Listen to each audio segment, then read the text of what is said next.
la seule façon de s'amuser avec des copains, c'était de descendre jouer sur les pelouses qu'il y avait en bas des HLM. Maintenant, je suis pro, je suis rentré dans ce monde-là, c'est ma vie, ma carrière, mon salaire, mais c'est aussi la vie, la carrière, le salaire des autres. Pour moi, cette finale de la Coupe de la Ligue, si je dois c'était juste, on a décroché quelque chose qui récompense le parcours de vie, d'amitié d'un groupe. Son neveu, qui était Frank Lampard, qui était jeune, le père de Frank Lampard était adjoint de Harry Redknapp. On a discuté avec Stéphane et Rob lui dit « Bon, moi, c'est facile de me trouver des clubs. Si tu es un bon agent, en chambrant... on va voir si tu trouves un club à David. Je voulais arrêter ma carrière et travailler dans la boutique avec ma femme. En tant que président, je discutais avec la ministre des Sports, le président de la Fédération française de football et je suis administrateur de la Ligue de football professionnel. Donc voilà un peu mon cercle d'activité. Je discute beaucoup avec Nasser Al-Khelaifi. Il faut connaître les gens, il faut prendre le temps de les connaître et surtout il faut les respecter. Il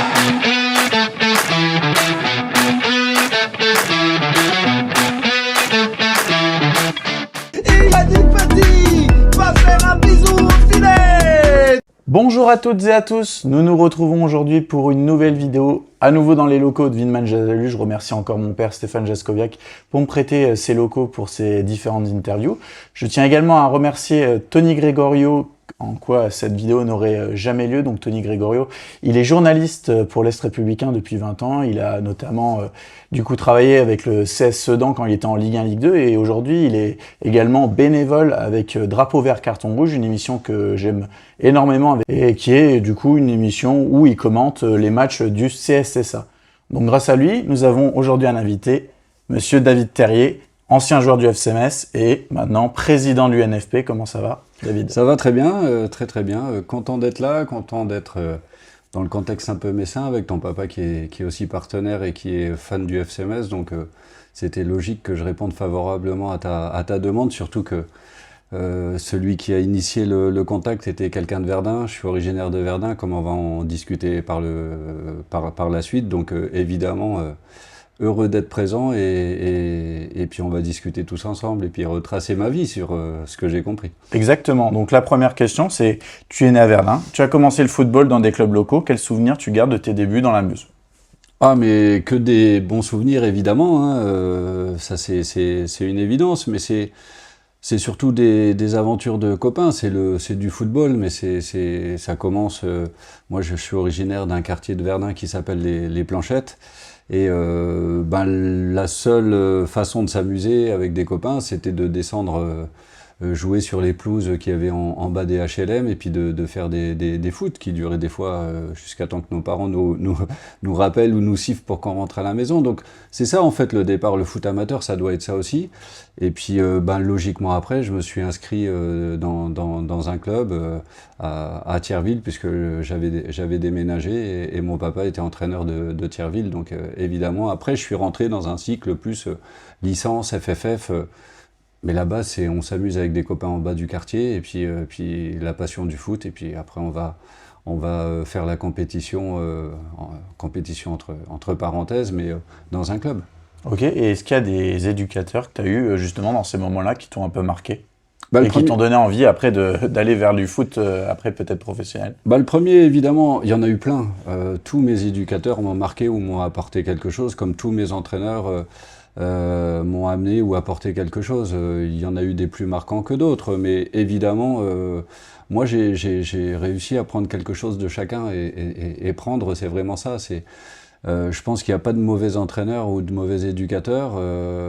Déjà, surtout dans le monde amateur, s'ils sont là, c'est des bénévoles, donc c'est des passionnés. Et à partir de ce moment-là, c'est des gens qui aiment bien donner, donc il faut savoir prendre. Alors, il n'y a pas tout à prendre, mais il faut savoir prendre. Et moi, évidemment, mon père, hein, puisque c'était mon premier entraîneur. Je m'entraînais l'après-midi à Thierville, sur Meuse, et j'allais m'entraîner avec Stéphane Brezniak, qui, lui, s'occupait du SA Verdun à l'époque. et qui était un ancien professionnel. Et donc, il acceptait que je m'entraîne le matin avec Verdun et que j'aille l'après-midi. Ça aussi, c'est l'esprit amateur qui disparaît. D'ailleurs, c'est trop compétitif, je trouve, le niveau amateur. Il faut revenir à la passion du foot. C'est d'abord un jeu, on est ensemble. C'est aussi au niveau amateur. Après, on passe un bon moment, on va boire un coup. Ça fait partie aussi du football. Et puis, donc, ces deux éducateurs. Après, il y a eu une fusion qui s'est opérée. Moi, mes parents, on a déménagé à Belleville. Donc, je suis allé avec monsieur Arnoux à Belleville. Et donc, on a rejoint j'ai rejoint ce club qui a fusionné avec Verdun. Et c'est un peu là c'était monsieur Faucheron, que je salue, qui est malade, et que je salue fortement d'ailleurs, qui était cet entraîneur, et ça nous a permis en tout cas, cette fusion entre les clubs, d'atteindre la finale de la Coupe de Lorraine avec Verdun-Belleville, qu'on a perdu contre Nancy. D'accord, actuellement justement le FC Verdun-Belleville, ils sont en R3, ils sont dans les premiers du groupe de R3.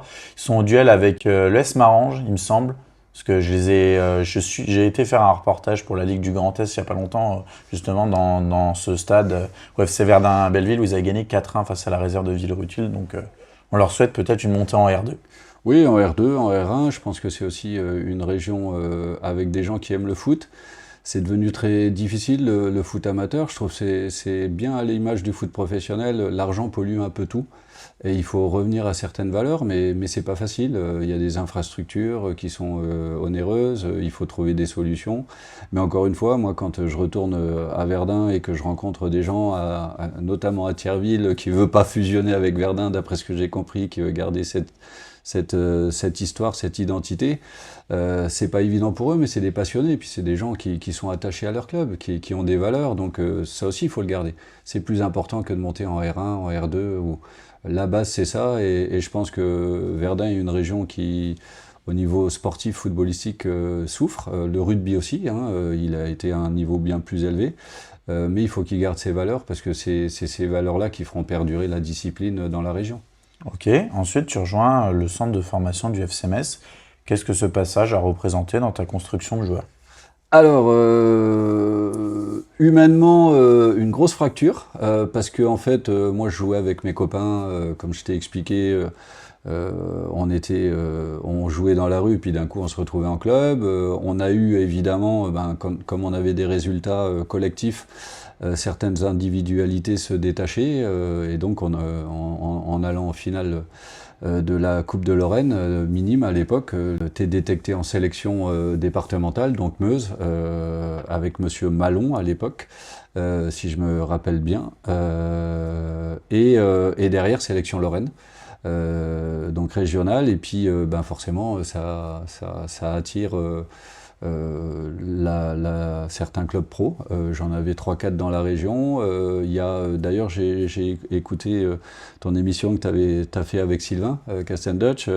Moi, j'ai eu la même personne, monsieur Vatrin, qui est venu voir mes parents, alors qu'on avait Nancy, on avait Sochaux, on avait Auxerre, je crois, à l'époque. Et puis, ça s'est fait presque humainement, parce que monsieur Vatrin était quelqu'un de très humain, qui savait bien expliquer les choses de manière posée. Donc, mes parents ont décidé que c'était Metz le club le plus approprié, ou en tout cas, déjà le plus proche, et c'était important, surtout avec ce que je vais t'expliquer ensuite. Et puis donc, on s'est engagé dans cette aventure, et là, en fait, moi, quand j'étais, je crois, en 4e, il fallait aller en sport-études. Soit on arrêtait ses études et on allait au centre de formation et on faisait un CAP du métier du football, ou alors il fallait continuer ses études, et dans ce cadre-là, Metz n'avait pas encore une section sport-études sur la région, et c'était à Thionville. Et en fait, moi, je suis parti en internat, et au bout d'une semaine, j'avais beaucoup de mal, et en fait, je m'y suis pas fait, et je me sentais pas capable de partir. Donc c'est là où je te dis la première chose, c'est au niveau du foot, ça se passait très bien, et au niveau détachement de famille, partir à l'âge de 13 ans ou 14 ans, c'est difficile. Et moi, je n'arrivais pas à franchir le cap, donc j'avais dit, moi, je veux arrêter. Donc ça a été un peu une crise avec mes parents. On a trouvé un arrangement avec le FC Metz où je venais m'entraîner le mercredi, je continuais à m'entraîner avec Verdun-Belleville, et puis j'allais les week-ends. Donc mes parents, beaucoup de kilomètres, beaucoup d'allers-retours pendant une année. Et puis la deuxième année, j'ai intégré le centre de formation, mais en allant à l'école à côté. Et c'est là où je suis arrivé la même année en fait au FC Metz que Francis de Tadeo, qui a été entraîneur de l'équipe professionnelle du FC Metz et qui est maintenant revenu pour redévelopper, redynamiser le centre de formation du FC Metz. Donc on a créé une relation assez forte aussi avec Francis, de par ses allers-retours où il m'amenait partout, et c'était mon premier entraîneur au FC Metz. Ok, ensuite tu débutes professionnel à Metz du coup en 1992. Oui. À quel moment tu prends conscience que tu peux t'installer durablement au haut niveau? Jamais. Jamais? Jamais, parce que là, comme je te l'expliquais, là c'est mon arrivée à Metz. Après, il y a avec Francis, il reprend l'équipe cadet, et il y a une promotion. On passe à ce qui était cadets nationaux avec Monsieur Claude Keim, qui était quelqu'un de un peu à l'école à l'ancienne, très dur, très sévère, mais qui nous a apporté tellement au niveau humain, au niveau respect à tous les niveaux, la discipline, le respect des personnes, le respect des anciens, le respect qu'on doit avoir sur tout et tout le monde et l'entourage, et puis surtout on représentait ce logo-là, c'est un club, et quand on se déplace, maintenant on est catalogué joueur du FC Metz, donc on a la responsabilité de porter l'image de ce club-là. Donc en fait, moi je suis arrivé là, après on est allé en sport-études à Schumann, comme Sylvain. C'était peut-être les meilleures années, en tout cas sur la partie à Metz, parce que là c'était super, on était internes, on était tout le temps ensemble, on gagne le championnat de France des sports-études, en cadets nationaux on va en finale du championnat de France des cadets nationaux qu'on perd contre Montpellier. Donc en fait, et là, moi à partir de cet âge-là, 16 ou 17 ans, je passe un peu un cap et je vais en équipe de France.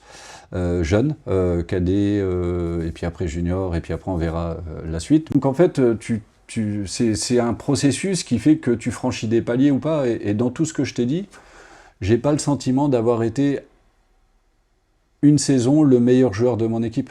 C'est-à-dire il y avait toujours des autres joueurs qui étaient peut-être plus performants ou plus importants que moi dans l'équipe. Moi j'étais un élément un peu laborieux, un peu qui avait d'autres qualités que des qualités techniques évidemment. Donc c'est pour ça que je te dis, jamais j'y ai pensé. C'est une suite logique où tu franchis pas à pas les escaliers, et puis d'un coup j'arrive à la fin de ma section sport-études, et puis terminale, il y a le bac, et puis à la fin, la suite c'est on va au centre de formation, on va avec la réserve ou pas, et là en fait on me dit tu reprends avec le stage avec les pros, et là c'est une fierté et en même temps une grosse angoisse en disant est-ce que l'échelon là je vais le franchir, parce que c'est tendu, et là c'était avec Joël Muller que j'avais connu au centre de formation, donc c'est aussi plus facile quand on est dans un club comme Metz à l'époque de passer les étapes, parce que c'est un club familial, et puis tout le monde se connaît. Moi j'avais connu Joël Muller au centre de formation, et évidemment naturellement il m'a convié à venir au stage de début de saison, mais sans promesse aucune. Puis ce stage se passe bien, et puis après se passe ce qui se passe, hein, les effectifs étaient moins importants, il y a un moment il y a des blessés, et il fait appel à moi, et puis voilà, ça commence. Mais ça commence, mais ça peut se terminer très vite, parce que on passe sur une nouvelle échelle, un nouveau monde, et c'est une fracture, c'est la deuxième fracture que j'ai eue, c'est que il y a le monde amateur, y compris jeune, centre de formation, donc là, partir de la maison, c'est pas évident, c'est très difficile, et après tu bascules pro. Et t'as l'impression avec tes copains où tu joues, comme les cadets nationaux, comme en sport-études, où c'était une bande d'amis qui jouaient, Et puis d'un coup, tu te retrouves avec des gens qui sont dans un vestiaire, c'est le métier, et tu vas forcément prendre la place de quelqu'un.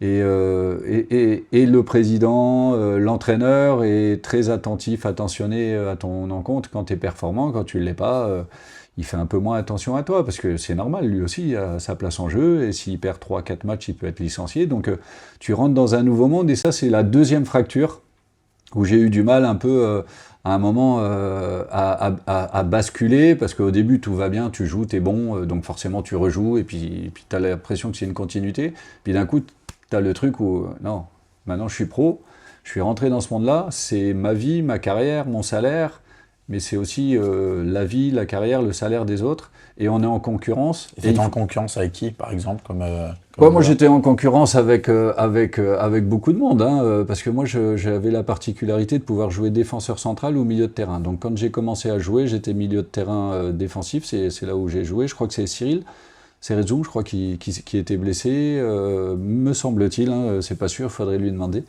comme je le revois souvent, Cyril, mais il me semble que c'est comme ça que j'ai commencé à jouer. Et puis après, Albert Cartier s'est fait les ligaments croisés. Et donc, en fait, Joël Muller, qui était un peu dépourvu à ce poste-là, ou en tout cas savait que j'avais évolué à ce poste-là, m'a fait jouer un match, je crois que c'était à Saint-Étienne avant la trêve, et puis après il y a eu ce fameux match contre Marseille où j'ai eu Rudy Voller au marquage, qui a marqué un peu tout le monde, et puis ça a été le déclic, et j'ai plus joué... j'ai toujours été un peu baladé avec Joël Muller entre défenseur central et milieu défensif, mais ça me gênait pas, puisque... Et c'était quoi le poste que tu préférais ? Moi je préférais milieu défensif. Pourquoi ? Parce que je trouvais que c'est un poste qui est plus stratégique. Tu dois plus réfléchir dans ton placement, ton positionnement. Alors moi, j'étais pas... C'est un des postes les plus endurants aussi. Aussi, un des postes les plus endurants. Et avec Joël Muller, si t'étais pas endurant, de toute façon, tu jouais pas. Hein. Ça, c'était évident. Non, mais c'est surtout que t'es au cœur du jeu. Et puis tu sers... Enfin, moi, j'aimais bien ce sentiment de courir pour récupérer le ballon et le donner aux autres. Alors que le poste de défenseur central à l'époque c'était du marquage individuel, et c'est un peu ingrat de courir derrière un attaquant pendant 90 minutes, et puis t'as beau faire un bon match, mais si une fois il t'échappe ou une fois il te dribble et il marque, t'as fait un mauvais match, et c'est toujours, c'est pas évident. Alors qu'au milieu c'est tout à fait un autre registre. J'aimais bien les deux, évidemment, et puis de toute façon, j'avais pas le choix, c'est l'entraîneur qui décidait, et en fonction des matchs, des blessés, peut-être des profils de joueurs en face, j'étais soit défenseur central, soit milieu de terrain. Et des fois, je faisais aussi du marquage individuel au numéro 10, ça arrivait aussi fréquemment, en tout cas à Metz. Ok, ensuite on va passer au moment où tu as disputé, du coup, plus de 100 matchs avec Metz. Qu'est-ce que ça représente pour toi, aujourd'hui, dans ta carrière, d'avoir fait plus de 100 matchs avec le Football Club de Metz? C'est une fierté aussi également?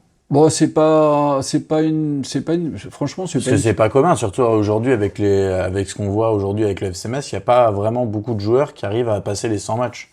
Ouais, mais c'est pas une fierté. Enfin, j'ai juste l'impression, ça me permet juste d'être à l'aise avec moi-même. C'est-à-dire que j'ai fait 10 ans au FC Metz, 5 ans chez les jeunes, de 13 à 18, et puis 5 ans chez les pros. C'est juste rendre au club, je me dis, ils ont investi sur moi, ils ont misé sur moi, et quelque part, en faisant 100 matchs pour eux, ils ne se sont pas trompés, et je leur ai rendu la confiance. De ce côté-là, c'est bien. Après, l'autre fierté d'en faire 100, je ne suis pas quelqu'un qui a fait gagner beaucoup de matchs, je ne suis pas Robert Pires, je n'ai pas été revendu, j'ai pas sur la vente, ma vente, je suis parti libre. Donc voilà, c'est plus me dire, voilà, j'ai l'impression d'avoir été honnête avec le club. Je lui ai rendu la confiance qu'ils m'ont donnée quand ils sont venus me chercher à Verdun, et j'allais dire, on reste bons amis parce que c'est du gagnant-gagnant. Ce qui se perd de plus en plus dans le football, mais c'est 100 matchs, voilà, c'est surtout ça. Après, le reste qu'on a fait, ce que j'ai fait de bien, ce que j'ai fait de moins bien, j'aurais évidemment pu faire mieux, j'aurais évidemment aussi pu ne pas avoir été très mauvais le premier ou le deuxième match pro, et puis jouer et retourner à Verdun. Voilà, c'est la vie, c'est comme ça, et elle est bien comme ça. En tout cas, je ne changerai rien. Si je devais changer quelque chose, rien du tout, puisque je suis pas quelqu'un qui est nostalgique à tous les niveaux, même les photos, les maillots, tu vois, j'ai eu du mal à retrouver des choses parce que c'est pas ce que j'ai vécu, je l'ai vécu, ce que j'ai dans la tête, je l'ai dans la tête, le reste, ça sert à rien. C'est juste une manière de vivre avec le passé, et de se rendre un peu aigri. Moi, j'aime bien regarder ce que je peux faire pour aujourd'hui déjà, et puis demain, parce que ça, c'est le plus important. Qu'est-ce qu'on peut apporter aux gens, au foot, à notre entourage, voilà, parce que raconter ou faire des soirées où on raconte ce qu'on a fait, ou ce qu'on aurait dû faire, ou ce qu'on n'a pas pu faire, ou ceux qui nous ont empêchés de faire quelque chose, ah, je suis heureux de ne pas être dans cet état d'esprit-là. Ok. En 1996, tu remportes la Coupe de la Ligue avec Metz. Alors, ouais, moi je remporte rien, on remporte en équipe. Oui, je sais, mais je veux dire, tu la remportes, c'est ton seul titre avec Metz. Avec Metz, c'est mon seul titre, ouais. Et je voulais savoir juste ton point de vue, ton souvenir que tu gardes. J'en avais déjà parlé avec Sylvain Castendutch, mais moi j'aimerais bien ton souvenir à toi personnel. Mon souvenir personnel, c'est un peu la découverte du monde professionnel qu'on parlait au début. Il est un peu double. C'est un peu j'étais un peu blessé sur le fait de pas jouer cette finale parce que j'avais joué tous les matchs avant, et puis Albert revenait de blessure et c'est normal que Albert joue. Hein. Ce qu'il a apporté au FC Metz, c'était incroyable, et donc il y avait une équipe qui s'était redessinée. Il y avait beaucoup de choses, quoi. Donc j'ai pas disputé cette finale. Donc je l'ai même pas rentré en jeu du coup. Non, donc je l'ai vécu un peu comme. Justement, c'est intéressant de savoir. Comme une frustration, mais qui était vite évacuée parce qu'en fait, pour moi, cette finale, elle était un peu la fin de quelque chose et le début d'autre chose. C'est-à-dire, pour moi, cette finale, elle a été la fin du FC Metz, de cette période de 2-3 ans, du FC Metz quand j'ai commencé, qui était dans le dur, où il fallait se qualifier, se sauver le plus tôt possible dans la saison, à l'arrivée de Robert en tant que jeune suite au dépôt de bilan du Stade de Reims, qui arrive là, il commence à jouer en réserve et puis il arrive en pro. Il y a Philippe Vercruis qui a été une personne très importante, un joueur dans le vestiaire, parce qu'il arrivait avec son parcours, sa classe, sa sérénité, et il nous a un peu libéré les jeunes du FC Metz. Donc ça a été où on commençait à monter en puissance. Et donc là, c'était un peu l'accomplissement on passait, on finissait notre collège et on passait en terminale, quoi. Enfin au lycée. C'est-à-dire qu'on finissait, on validait un peu ça avec une base de 4-5 joueurs formés au FC Metz, et on faisait en sorte que tous ceux qui arrivaient se sentent très bien à Metz, dans la région. On mangeait tout le temps ensemble, on forçait les familles, les joueurs et leurs femmes ou leurs compagnes après à aller manger au Gold, qui est un restaurant qui n'existe plus à Metz, avec Bernard qui était le directeur de ce restaurant-là. Mais on avait créé cet esprit-là, Lionel Letizy qui rejoint, Rigo Song, voilà, il y avait donc ça validait ça, quoi. C'était il y avait le tampon, on a gagné quelque chose, Coupe de la Ligue, voilà. Et après le FC Metz a basculé sur quelque chose de plus important, en amenant justement sur cette base solide des Fred Mérieux, des Danny Boffin, voilà, des joueurs qui ont amené quelque chose, une autre dimension au club, et qui est passé à une étape où ils auraient dû gagner le championnat de France, je pense, c'est une évidence. Et puis voilà, quoi. Donc il y a eu plein de joueurs qui ont marqué, voilà, je parlais de Philippe Vercruis, mais d'ailleurs, je l'ai eu au téléphone hier, je salue et j'embrasse très fort Bruno Rodriguez aussi, qui est venu, qui est gravement malade, en plus de son amputation. Et donc, voilà, mais ces gens-là, ils sont attachés au FC Metz. Le FC Metz, ça a marqué tout le monde, ça a marqué tout joueur.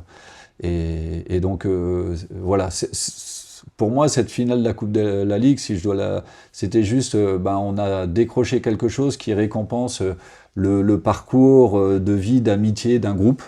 Et puis c'est bien de le marquer par un trophée.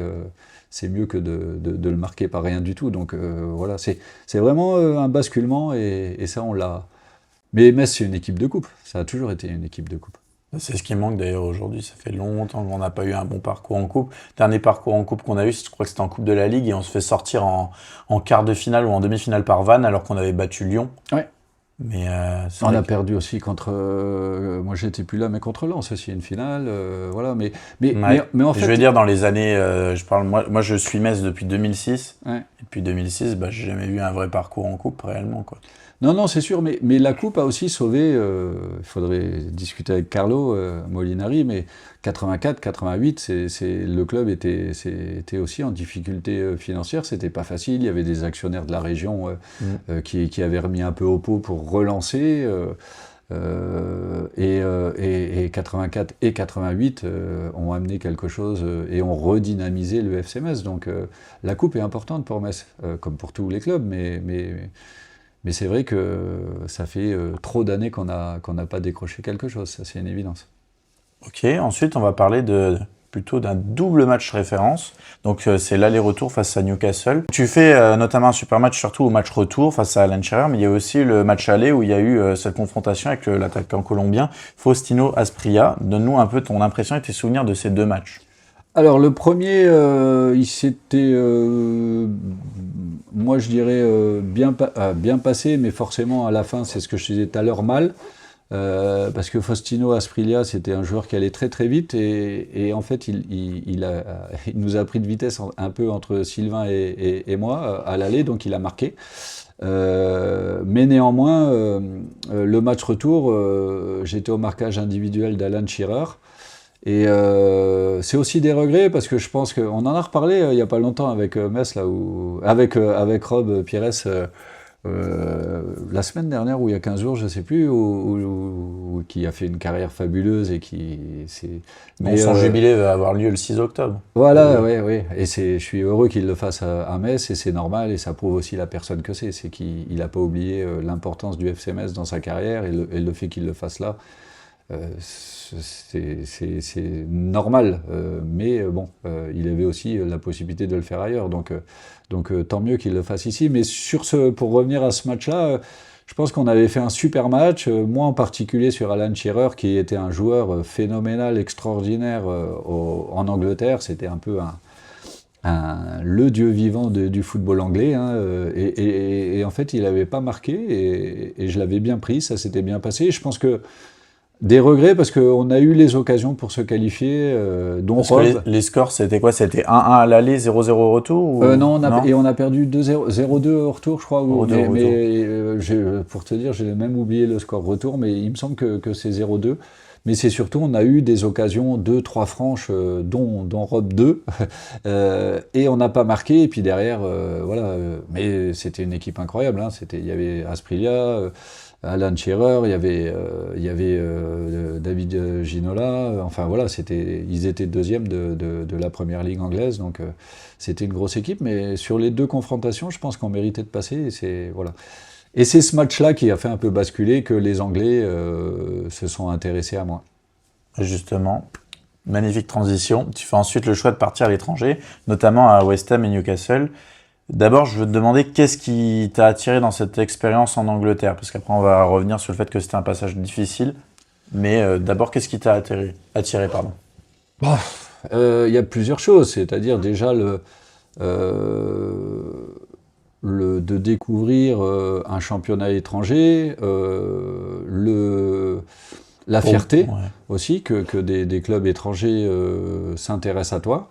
J'arrivais en fin de contrat avec le FC Metz, il y avait des propositions du président Carlo, et évidemment, financièrement, c'était rien à voir, et je parle pas du simple double, c'était beaucoup plus que ça, donc il y avait déjà une grosse différence avec les Anglais, donc aussi j'avais proposition de Newcastle et de West Ham, et voilà, avec mon agent, on a discuté, c'était Fred Debrage à l'époque, et je me sentais pas capable d'aller à Newcastle, parce que Newcastle c'était un très gros club, et donc je pensais qu'en allant à West Ham, qui était un club un peu comme Metz, un peu plus milieu de tableau, un peu plus familial, ça serait plus facile. C'était Londres aussi, donc Londres, on a le sentiment qu'on va s'adapter plus vite, c'est plus proche, C'était à 1h15, 1h30 d'avion à l'époque de Luxembourg. Donc voilà, le choix a été fait comme ça.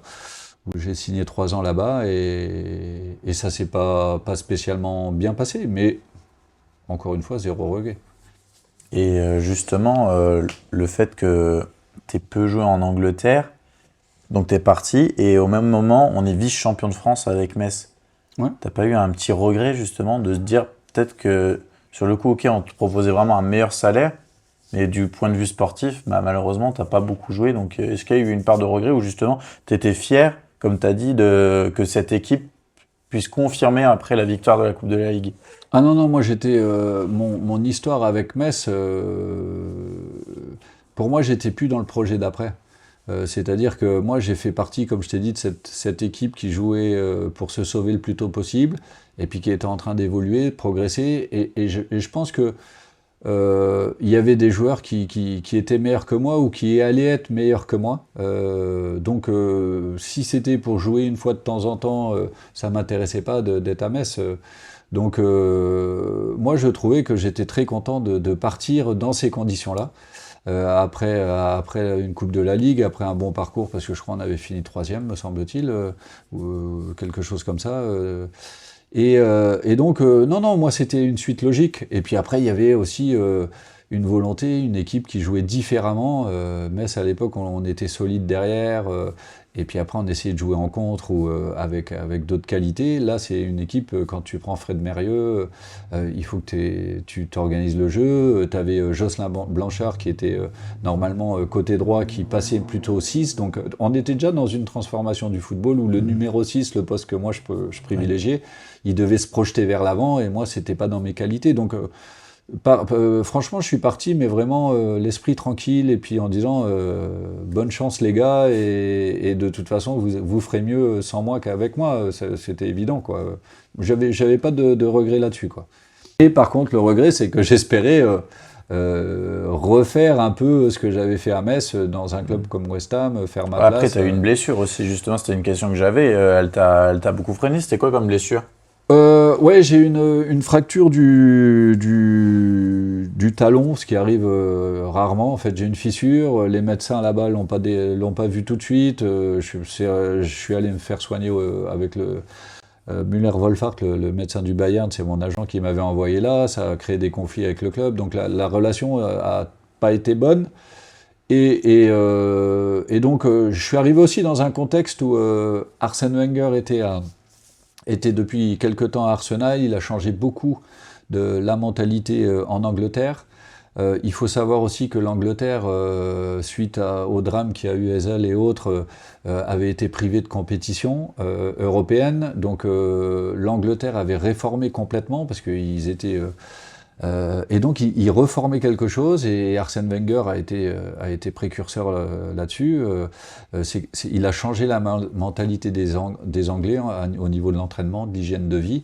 Et en fait, après, ça a inspiré les autres clubs. Et le Peter Story, je crois, le directeur sportif de West Ham, lui voulait un peu dans cette lignée-là amener un peu plus de joueurs étrangers, dont français, pour changer un peu la culture et amener autre chose, un peu sur un petit arsenal, je serais tenté de dire.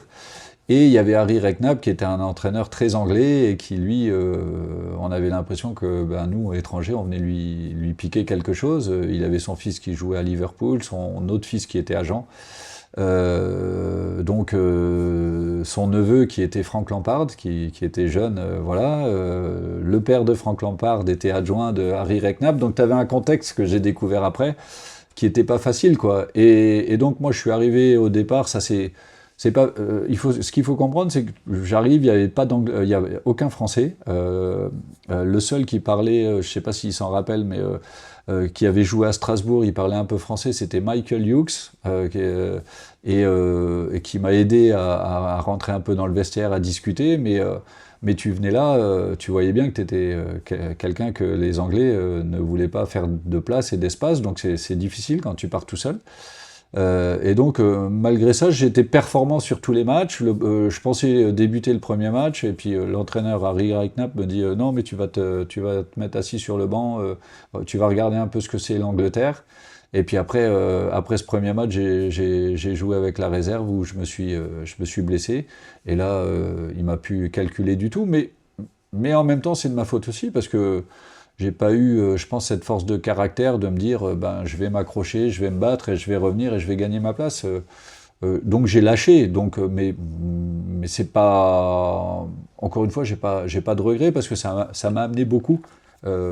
C'est aussi ça te ramène. C'est bien d'avoir de temps en temps des rappels en disant, surtout dans une carrière de foot où il n'y avait pas l'argent qu'il y a maintenant, mais tu as l'impression que tout se passe bien, la vie est belle, tu peux t'acheter un peu, pas ce que tu veux, mais presque. Et donc c'est bien aussi d'avoir un rappel de temps en temps où tu te dis ça peut s'arrêter. Et d'ailleurs, on y reviendra plus tard dans ma carrière, mais ça s'est arrêté à un moment donné.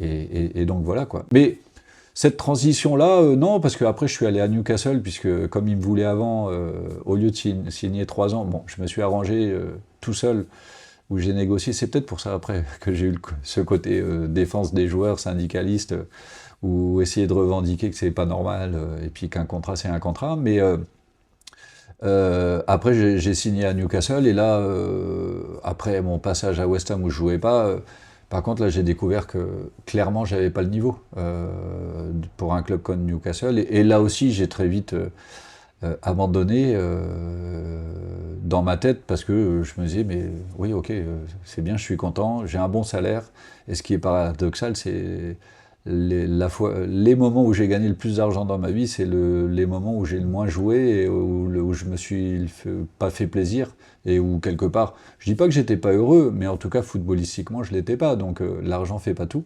et ça aussi c'est des bonnes piqûres de rappel. Ok.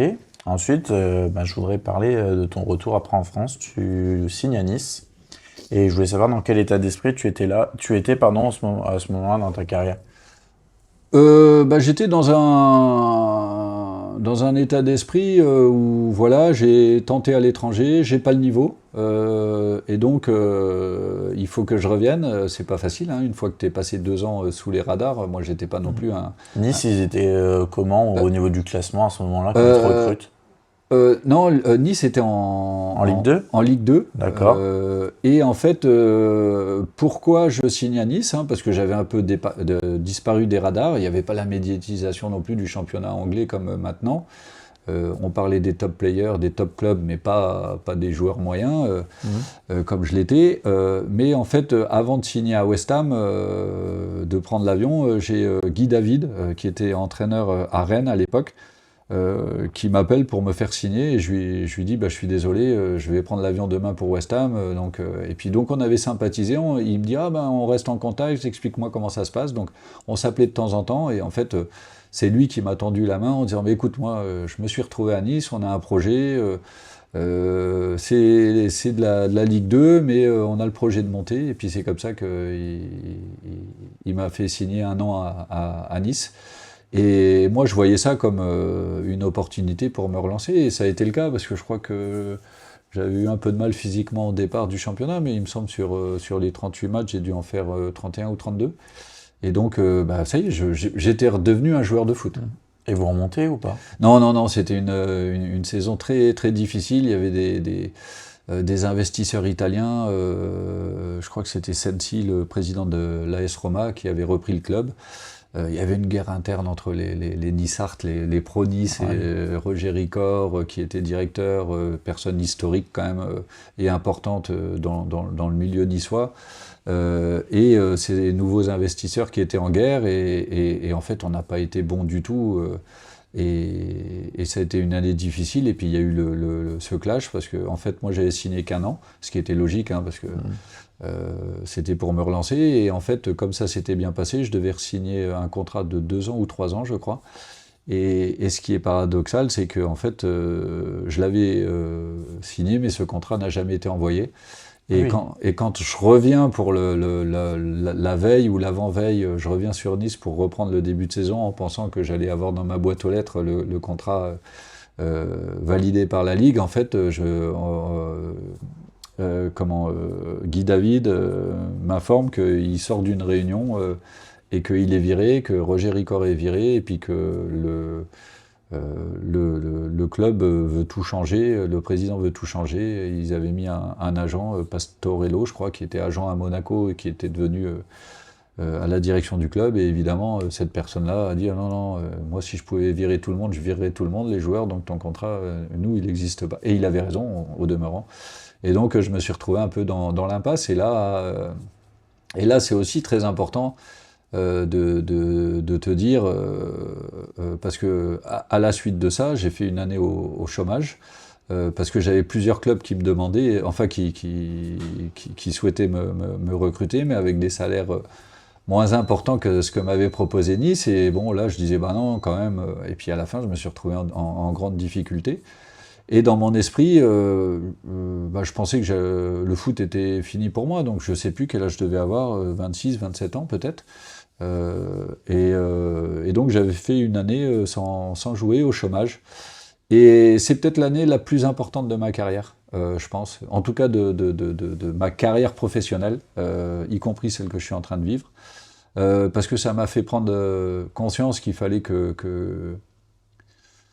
je prévoie l'après. C'est-à-dire que l'après pouvait arriver et était en train d'arriver. Et donc là, j'avais discuté, et puis j'étais tombé d'accord avec les dirigeants d'Amnéville à l'époque pour signer à Amnéville. Ils me demandaient de donner, savoir ce qu'ils voulaient me donner comme argent, des primes, je sais pas quoi, des avantages en nature. Et moi, je leur avais dit, mais moi, je veux pas de tout ça. Si je suis plus pro, je suis plus pro. D'ailleurs, je trouve détestable ce qui se passe au niveau amateur. Quand on est pro, c'est un métier, mais quand on est amateur, il ne faut pas non plus que l'argent pollue le sportif. Et moi, je leur ai dit non, moi ce que je veux, voilà, vous avez entre guillemets la chance, et moi le contexte fait que je suis plus joueur pro, mais j'ai 26 ou 27, je ne sais plus l'âge que j'avais, bah, je vais pouvoir jouer 8-9 ans dans votre club. Moi, ce que je veux, c'est que pendant ces 8-9 ans, donnez-moi l'opportunité de trouver un travail, et puis au départ, peut-être je ne serai pas bon dans ce travail-là, mais je vais faire des formations, et quand j'arrêterai de jouer, ça me permettra d'avoir un vrai job, avec des compétences, voilà. Et ils avaient été super bien, parce qu'ils m'avaient trouvé une place sur le site d'Amnéville avec le Galaxy, pour essayer d'organiser les déplacements des stars, un peu. Donc, on était d'accord là-dessus. Le projet devait se lancer. Le seul truc, c'est le contrat était rendu caduc dans la mesure où si j'avais une proposition d'un contrat pro. Et en fait, je suis allé, Rob Pires m'appelle en me disant on va faire un tournoi de beach, c'était entre les deux saisons à Sainte-Maxime. Allez, viens, comme ça. Je dis ah non, moi, le milieu là c'est bon, je passe à autre chose. Il me dit mais non, viens, comme ça on passe tous les deux un bon moment, on va rigoler. Et en fait, je suis allé faire ce tournoi. C'est vrai qu'on a passé un bon moment, on a bien rigolé. Avec Rob Pires et puis Laurent Meyer, un ami à nous qui avait une société aussi dans la région qu'il a vendue il n'y a pas longtemps. Donc on est descendus tous les trois, et puis il a discuté parce qu'à l'époque il changeait d'agent et il se mettait avec Stéphane Courbis. Et on a discuté avec Stéphane, et Rob lui dit bon, moi c'est facile de me trouver des clubs, si tu es un bon agent en chambrant, on va voir si tu trouves un club à David. Et puis Stéphane Courbis a pris un peu le défi au sérieux, en tout cas comme la bonne personne qu'il est, bienveillante, et ça c'est une réalité. J'étais en train de remonter avec mon ami Laurent là sur la route de Sainte-Maxime en voiture, et Roland Courbis m'appelle en me disant ah mais comment ça se fait que tu te retrouves dans cette situation là et tout. Alors je dis bah et toi aussi, comment tu te retrouves dans cette situation à Ajaccio, alors que bon il avait été à l'OM et tout. Et puis il me dit ah bah écoute, c'est parcours de vie tout ça, d'ailleurs bah écoute, si tu veux viens faire un essai. Et puis il me dit t'es où? Je dis ben on remonte de Sainte-Maxime. Il me dit arrête-toi à Lyon, prends l'avion. Je dis mais j'ai pas d'affaires, j'ai rien, t'inquiète, on se débrouille. Je suis allé faire une semaine d'essai à Ajaccio, qui était en Ligue 2, et puis en fait l'essai, on m'a prêté des chaussures, ça s'est bien passé. Au bout de la semaine, il partait en stage, je crois que c'était à Saint-Étienne, stage début de saison, et Roland me dit bon bah alors qu'est-ce que tu veux avec le président Michel Moretti? Et je dis mais moi je veux rien, moi je suis au chômage. Moi, si je peux signer amateur, ça me dérange pas.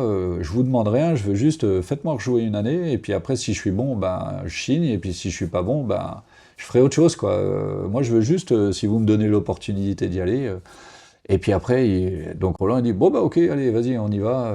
Retourne à Metz, prends tes affaires, on se retrouve à Saint-Étienne au stage. Et puis le stage se passe bien. J'avais la chance aussi, il y avait Toto Schilacci qui était prêté par Monaco, qui était défenseur central. Il me faisait jouer soit milieu de terrain, soit à côté de Toto. Donc jouer à côté de Toto, c'est vous ramasser les miettes. Hein, donc c'était du bonheur. Et donc les matchs amicaux se passent bien. Et puis Michel Moretti, en bon corse, mais un homme de parole, dit non, moi je veux pas que tu signes amateur parce que après tu vas partir. Et il dit moi je veux te faire un contrat. Donc j'avais fait un contrat où je gagnais moins que ce que j'avais au chômage. Mais c'était pas grave. Et puis je suis parti à Ajaccio où j'ai passé des années fabuleuses où on a fait dès la première saison.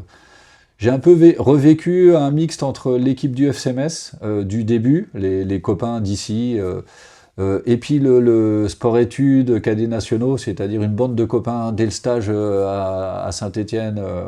On était tous ensemble. Le dernier jour du stage, Roland, il nous convoque en disant « Ah bon, vous nous avez demandé à faire une sortie.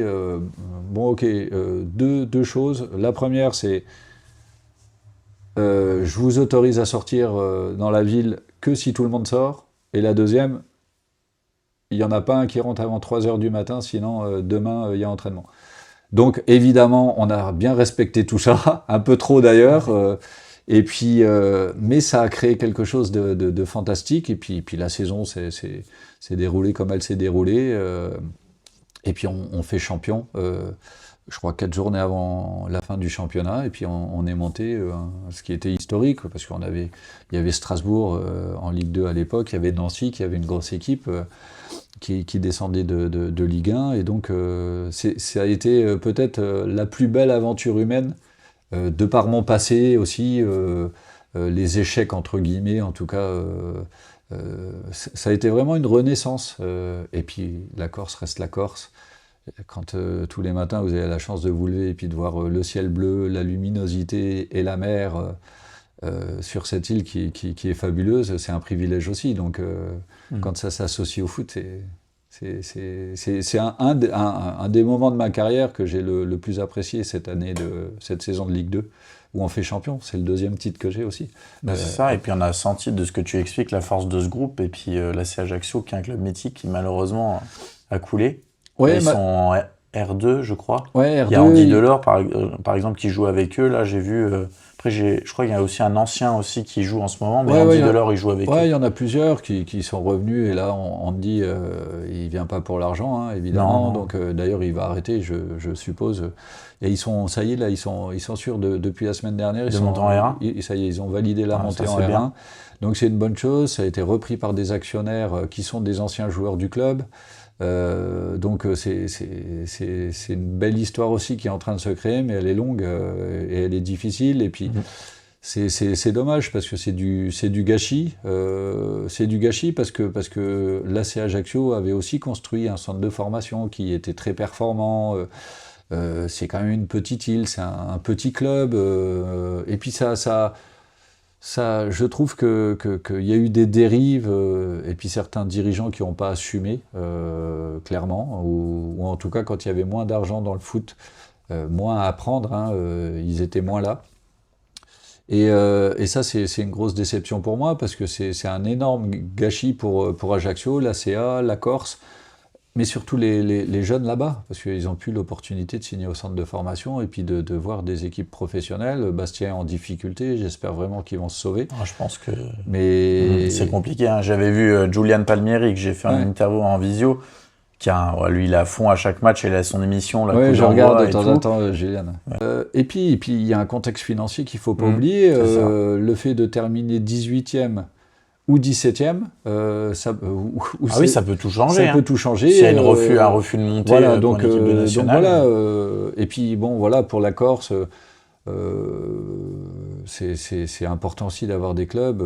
Évidemment, le Sporting le club le plus important, en tout cas au niveau corse, c'est un club qui est plus soutenu que l'était l'AC Ajaccio, même si à mon époque on leur a mis quelques corrections, y compris à Furian. Donc voilà quoi, mais c'est un esprit, la Corse, il faut y avoir vécu, il faut y avoir joué pour se rendre compte, parce que sinon les gens ne se rendent pas compte. Après ils stigmatisent le côté corse, tout ça.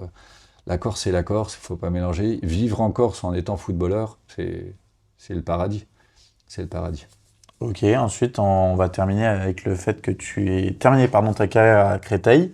Comment tu as vécu cette transition vers la fin de ta carrière professionnelle?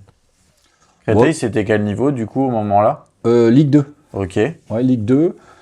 Bah, en fait, c'était une bonne transition parce que Ajaccio, je crois que ça faisait, je sais plus, j'ai fait combien de temps, j'ai fait 5 ans, la première où on monte, 4 ans où on se sauve toujours à la dernière journée. Et puis le club était en train de changer, c'est-à-dire que c'était plus Roland qui faisait vraiment tout le recrutement. Il y avait le président et puis certaines sources Amérique du Sud et autres qui commençaient à... C'était devenu un business, quoi. Transfert avec des joueurs qui venaient, qui jouaient, c'était cohérent ou pas cohérent. En tout cas, de nouveau, je pense, un peu comme à Metz, c'est un peu du trading, quoi. Oui, voilà. Et je m'identifiais plus dans ce projet-là. Il y avait aussi des querelles un peu internes pour savoir qui faisait venir qui. Et évidemment, je pense que Ajaccio est descendu l'année où je suis parti, parce que je suis parti au mois de juillet, j'ai fait le stage de début de saison, mais où ils avaient l'équipe la plus forte. Sur le papier, c'est l'année-là où ils sont descendus. Significatif, ils ont perdu l'esprit. Et sans l'esprit, il n'y a pas d'équipe. Donc ils ont joué avec des belles individualités, mais sans esprit d'équipe. Et... Il y avait qui comme joueur? Je me rappelle plus tous ceux qu'il y avait. Il y avait André Louis qui avait joué au PSG Marseille, me semble-t-il.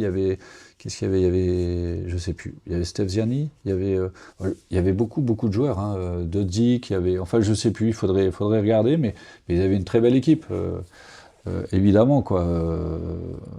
Il y avait Johan Demont aussi, mais en tout cas, c'était pas une petite équipe laborieuse comme nous, où on jouait tout le temps derrière et pendant 90 minutes on défendait en espérant de gagner sur 1 ou 2 contre, quoi. Là, c'était, ils voulaient passer à un autre niveau et puis ils ont chuté, voilà. Donc moi, hop, de nouveau, c'était bon, bah voilà, j'ai un certain âge, j'étais aussi avec ma femme que j'ai rencontrée l'année où j'étais au chômage, qui était originaire de Metz, mais quand je l'ai rencontrée, elle vivait en Suisse, puisqu'elle travaillait là-bas. Donc elle était venue vivre elle m'avait suivi en Corse, pas la première, mais la deuxième année, parce que les allers-retours étaient un peu délicats. Donc l'idée, c'était aussi de dire, si elle arrêtait, son projet de carrière dans un grand groupe, puisqu'elle travaillait pour le groupe Swatch et détachée à la marque Omega, c'était aussi pour reprendre le commerce de ses parents qui avaient des boutiques de montres dans la région, dont une au centre Saint-Jacques à Metz. Et donc, en fait, le but, c'était, si je fais ça, après, il faudra aussi que tu sois dans ces commerces avec moi, parce qu'elle ne se sentait pas de reprendre seule, là, c'est assez lourd. Et puis voilà, donc le but, c'était, on fait une transition, je me rapproche le plus possible de Metz. Et puis la meilleure demande en tout cas que j'ai eue, c'était Créteil qui était le plus proche de Metz. J'avais eu des discussions avec Metz, mais ça n'avait pas abouti, qui était en Ligue 2 je crois à l'époque. C'était en quelle année? Alors moi j'ai pas là en mémoire les années, je ne saurais pas te dire. Que tu signes à Créteil, c'était en quelle année, ça je sais plus? 2002, je sais pas, non. 2002 ouais, il y a possibilité, c'était qui était en Ligue 2 justement avant que Jean Fernandez t'arrive. Voilà, c'est juste l'après, ou alors il montait en Ligue 1, enfin voilà, il y avait... mais j'ai joué avec Ajaccio contre Metz en Ligue 1, donc c'est l'année d'après, il y avait Jean Fernandez. Okay. Metz s'était sauvé le match d'avant, je crois, et ils étaient venus jouer à Ajaccio, où on se sauve sur le match là aussi, je crois, contre Metz. Ouais. Et donc, voilà, suite logique, je descends d'un cran, Créteil me donne à peu près le même salaire que ce que j'avais à Ajaccio, et puis je chine 2 ans, la première année se passe super bien. Bon, t'avouerai qu'il y a quand même un décalage où je me retrouve d'un appartement où j'avais vu mer à me retrouver à Créteil. C'est banlieue parisienne, 94, c'est quand même un gros changement. Mais bon, ma femme était là, je rentrais tous les week-ends. Et donc, c'était aussi, je crois, mais non, mais c'est forcément, c'est 2006, puisque... Ouais, parce que 2005-2006, on est en Ligue 1, ouais. et après on descend, effectivement. Voilà, et en fait 2006, puisque en partant de Corse, on apprend qu'on attend un heureux événement, ma femme est enceinte et ma fille est née avril 2006, donc voilà, c'était 2005-2006, la saison. La première saison qui était bien, parce que sportivement, Hubert Velud qui était là, qui était pour un joueur comme moi qui arrive en fin de carrière, c'était quelqu'un qui se basait sur les anciens, qui donnait une confiance, donc tu te sens tout de suite intégré puis important dans ce projet-là. Et ça se passe bien, parce que je crois on est dans les 2 premiers à la trêve, on loupe la montée, voilà. Mais bonne saison, sympa, et puis agréable de jouer le haut du tableau, alors que je sortais de 4 saisons avec Ajaccio, où on se sauvait là, en Ligue 1 en étant toujours l'équipe, j'allais dire, dans le jeu la moins forte. Donc c'était bien aussi de se faire plaisir à jouer. Et puis donc j'avais signé 2 ans. Au bout d'1 an, ils étaient contents, donc ils veulent me faire prolonger d'1 année. Et puis là, pareil, il y a eu un peu une guerre interne entre le directeur sportif et puis qui était Patrick Blondeau, qui voulait lui avoir un projet un peu plus ambitieux, en prenant des joueurs avec un réseau un peu marseillais, mais très footballistique. Et il y avait le président du club qui était portugais, qui voulait aussi amener des joueurs portugais. Voilà, et là, ça a été un peu la guerre. Comme on avait fait une belle saison, ils étaient dans on va monter, et au lieu de se baser sur l'ossature, ils ont recruté, je crois, 17 ou 18 joueurs. Et dès le stage de début, l'entraîneur Hubert Velud, qui souhaitait pas certains joueurs, s'est fait à moitié menacer, ou un contexte un peu particulier. Donc du coup, il est parti. Il y avait un nouvel entraîneur qui est arrivé. C'était Albert Rust. C'était impossible pour lui, dans ce contexte-là, d'essayer de créer quelque chose d'une dynamique. Et c'était la guerre dès le début. Et donc, moi, j'étais blessé beaucoup la saison-là, d'ailleurs. Mais on est descendu. Et donc, après, je suis allé voir les dirigeants en disant, voilà, moi, je veux pas jouer en national, c'est pas de l'arrogance ou quoi, mais voilà, j'ai été beaucoup blessé, voilà, on se met d'accord, on s'arrête, je m'arrête, et puis... et les dirigeants, je pensais que j'allais partir, je voulais résilier mon contrat pour signer à Montpellier, puisqu'il y avait Roland Courbis qui est à Montpellier. Et c'est pas du tout, en fait, moi je voulais arrêter ma carrière et travailler dans la boutique avec ma femme.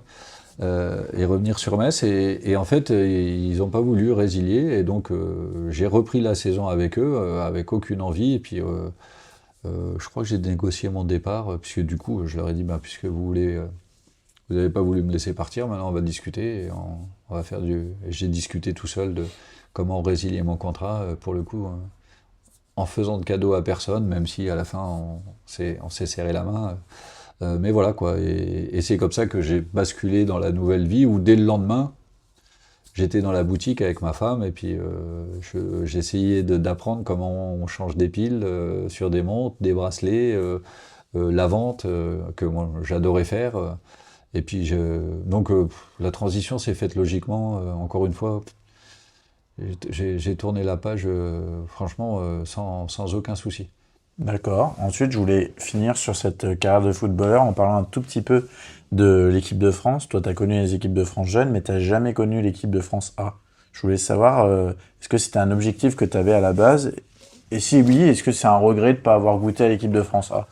Quand tu joues pro, enfin quand tu es en équipe de France jeune, on parlait de ce que tu représentes, les éducateurs. Moi, ce qui m'avait marqué, je crois que je ne sais plus à quel âge je suis allé en équipe de France, 15 ans ou quelque chose comme ça, c'est la première chose, les sélectionneurs, ce qu'ils nous disaient, c'est attention, vous représentez la France, vous allez à l'étranger, c'est pas que vous êtes bon, vous n'êtes pas bon, vous devez, l'éducation est importante, le comportement est important, voilà. Donc on a tout de suite cette pression de, oula, on représente quelque chose, le maillot, le coq, le pays, voilà, c'est des responsabilités.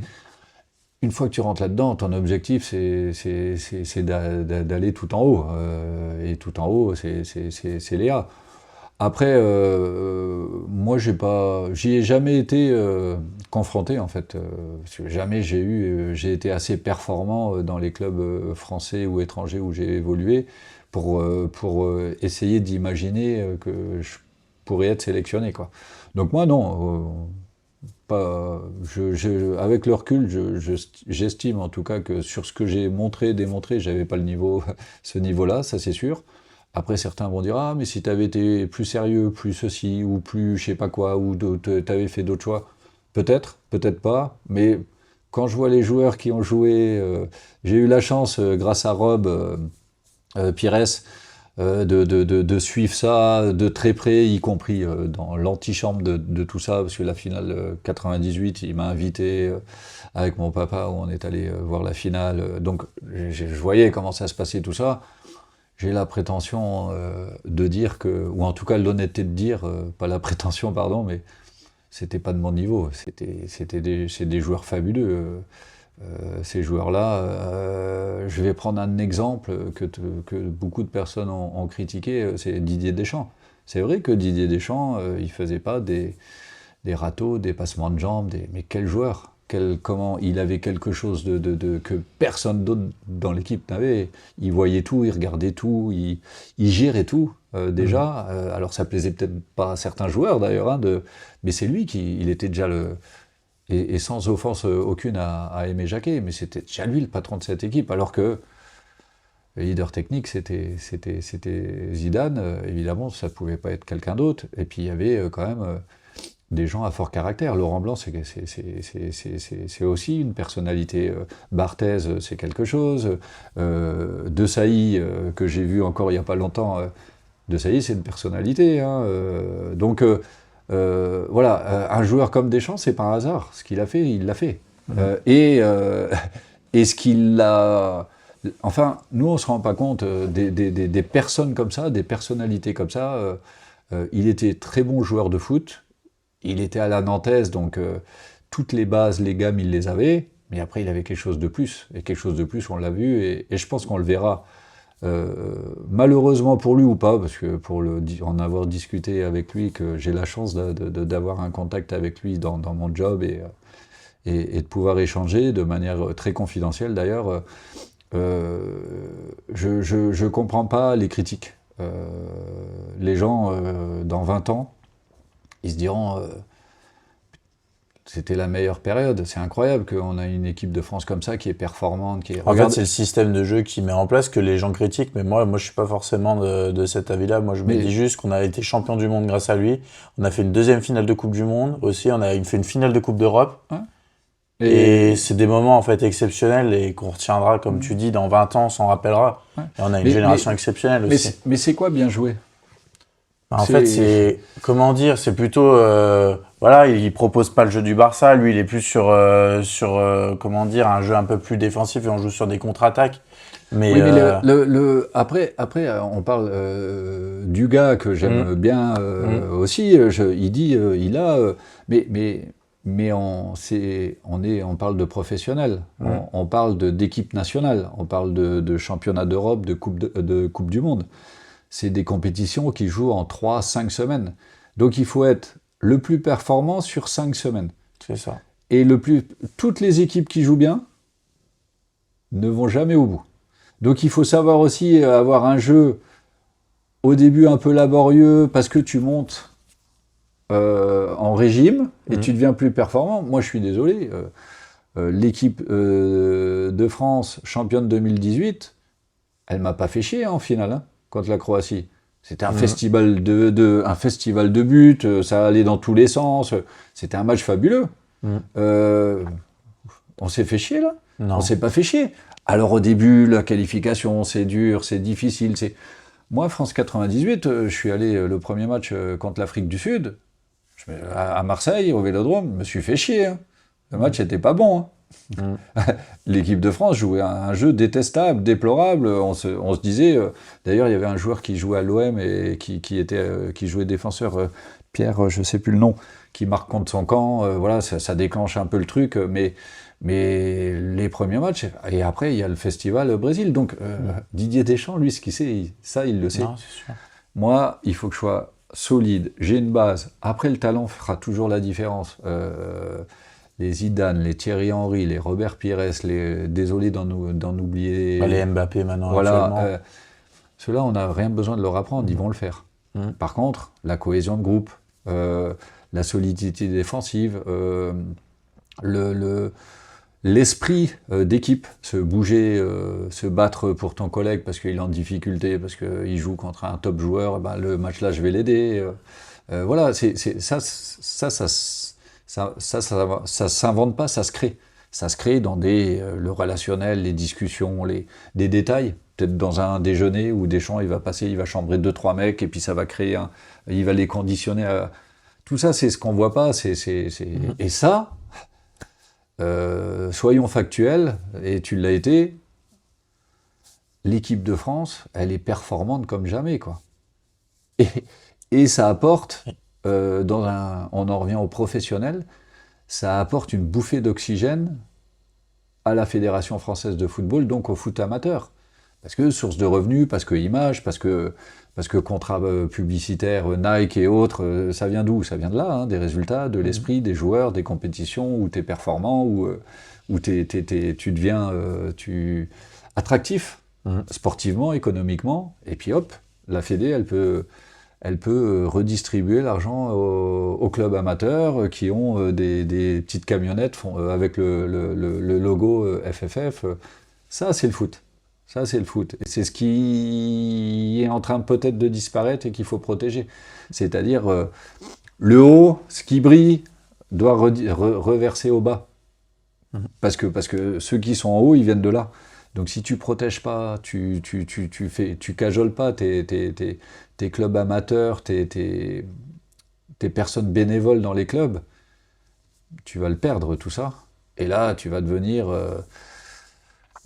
quelque chose de que business, on est en train de tendre vers ça et on va perdre beaucoup.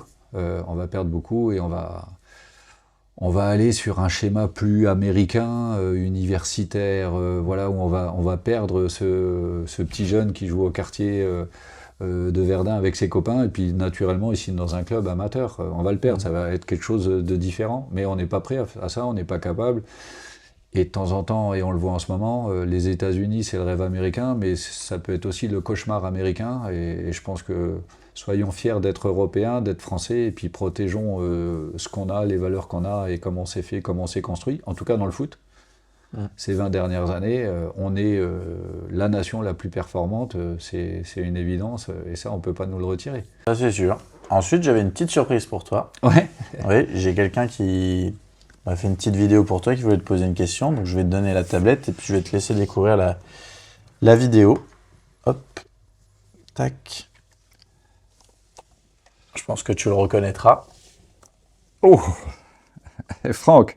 Je te laisse mettre sur play. Salut David, écoute, j'ai été interviewé juste avant toi, donc c'est à moi que revient le plaisir de te poser une question.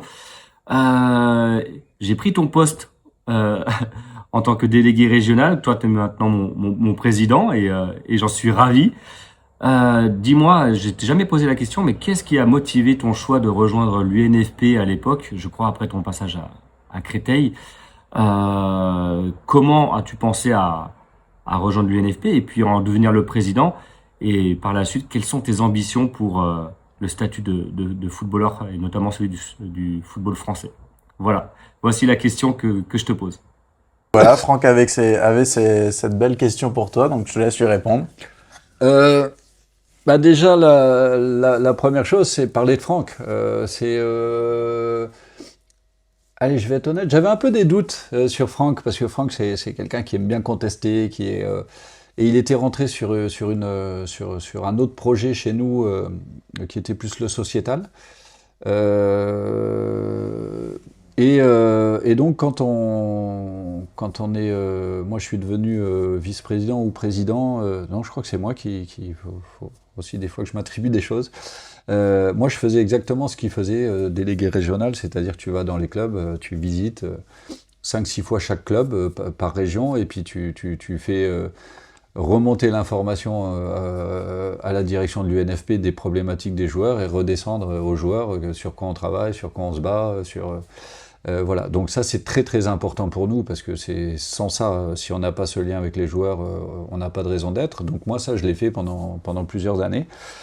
Et Franck a pris le relais, et je suis agréablement surpris, je dois dire, parce que c'est des 5 qu'il y a, c'est lui le plus performant, hein, puisque on met toujours une compétition en sachant qui a le plus le taux le plus élevé d'adhésion, et j'allais dire, c'est lui qui l'a depuis 2-3 ans maintenant, 3 ans peut-être, ouais, qu'il a repris ma région pleinement. C'est une belle surprise, parce que c'est quelqu'un qui a des convictions, il fait pas que râler. C'est aussi quelqu'un qui a envie de changer les choses, de les combattre aussi. Et j'étais, je dois être honnête, un peu sceptique, hein, et il a bien évolué, il a pris pleinement ce rôle, et il le fait certainement mieux que je le faisais à l'époque.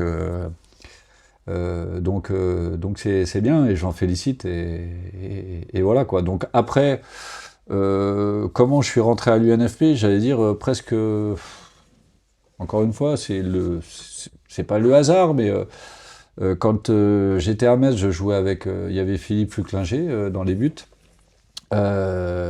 Bizarrement, son père aussi a une entreprise dans la région, hein, et puis après, lui est rentré à l'UNFP quand moi je jouais à Ajaccio. Donc déjà, quand j'étais à Metz, c'est les anciens, Sylvain, qui nous disaient: t'adhères à l'UNFP, c'est important, c'est comme ça, c'est pas autrement. On les voyait très peu parce que l'organisation n'était pas la même, il y avait peut-être un repas par an.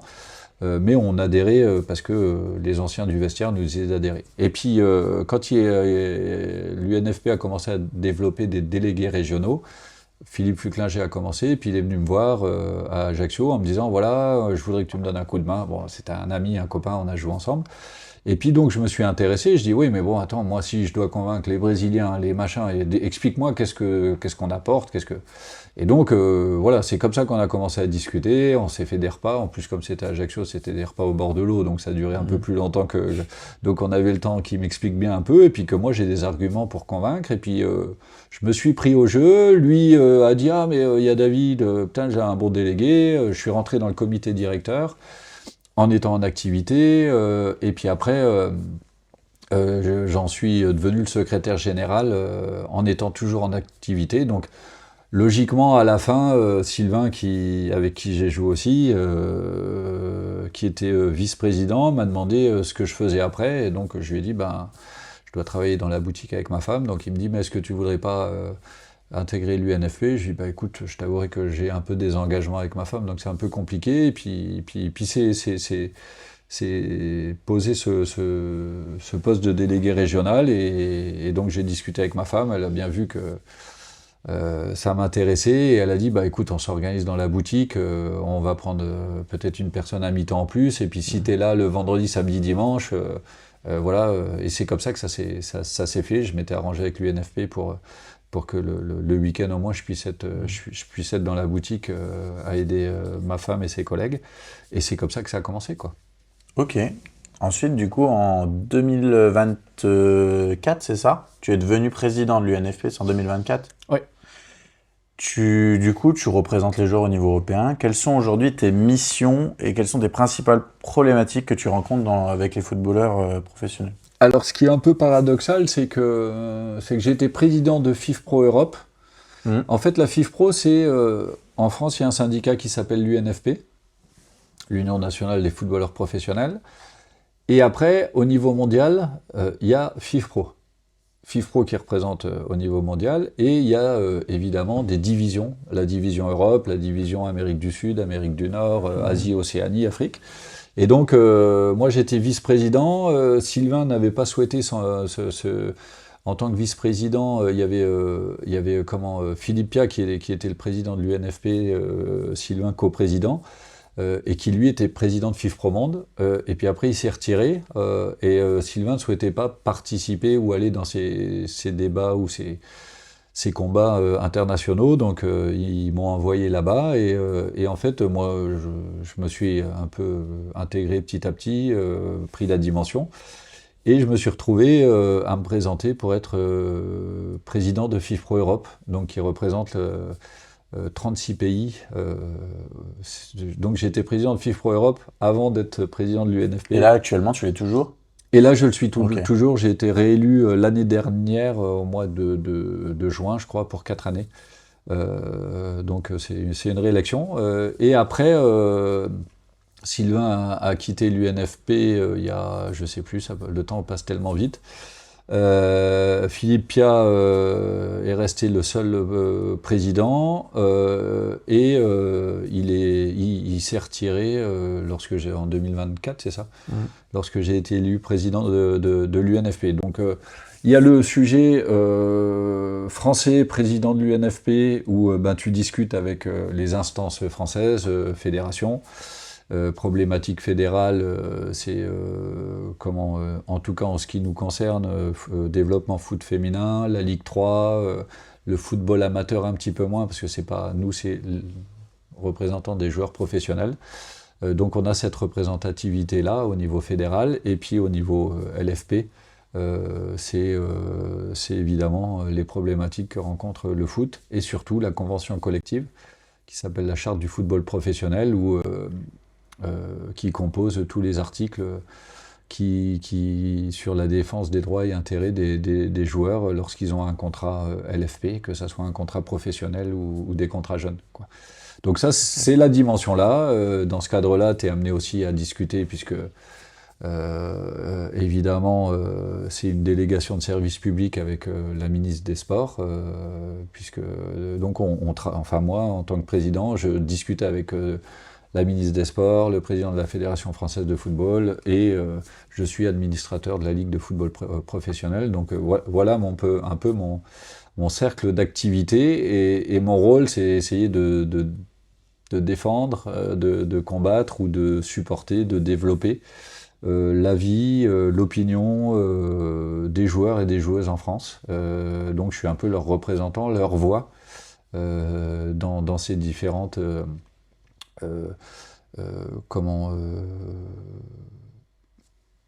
cadres qui nous permettent d'obtenir, d'avancer ou de défendre certaines choses pour les joueurs et les joueuses. C'est pas toujours facile, actuellement c'est très difficile, surtout quand les clubs sont beaucoup divisés, que les sources de revenus sont en train de s'effondrer.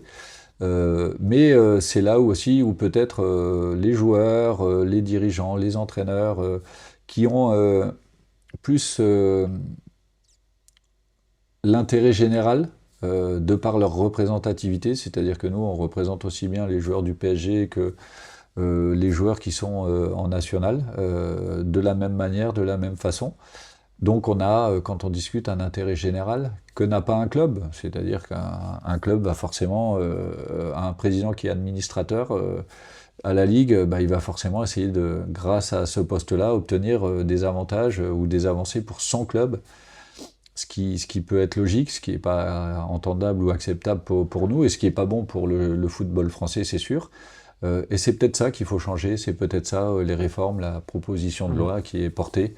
Elle est très dangereuse pour le football professionnel, mais elle peut être très importante si elle est bien cadrée et si elle ne déborde pas sur des règlements de compte de personnes, qui semble être le cas quand même de certains politiques qui ont porté ce projet de loi, où on a l'impression que c'est plus un règlement de compte de ce qu'ils ont fait et de ce qu'ils ont validé auparavant, la création de cette société commerciale où ils ont fait basculer le foot français dans une situation où la suite est aujourd'hui, et on a l'impression que ces politiques essayent de se rattraper, mais on ne rattrape jamais des erreurs. Il faut juste aussi ne pas en reproduire d'autres qui soient plus graves. Donc que ça change, que ça se modifie, de toute façon, qu'il y ait la loi ou pas, il faut. Mais les enjeux sont quand même très importants, et je pense que le problème, c'est que le foot actuel de par ses investisseurs qui sont très changeants, n'est pas uni, est très fracturé. Et l'enjeu, c'est comment on va réussir à reprendre des discussions, des groupes de travail ou des administrations qui soient dans l'intérêt général et pas dans l'intérêt de une petite partie de club. Ça, c'est le futur au niveau français.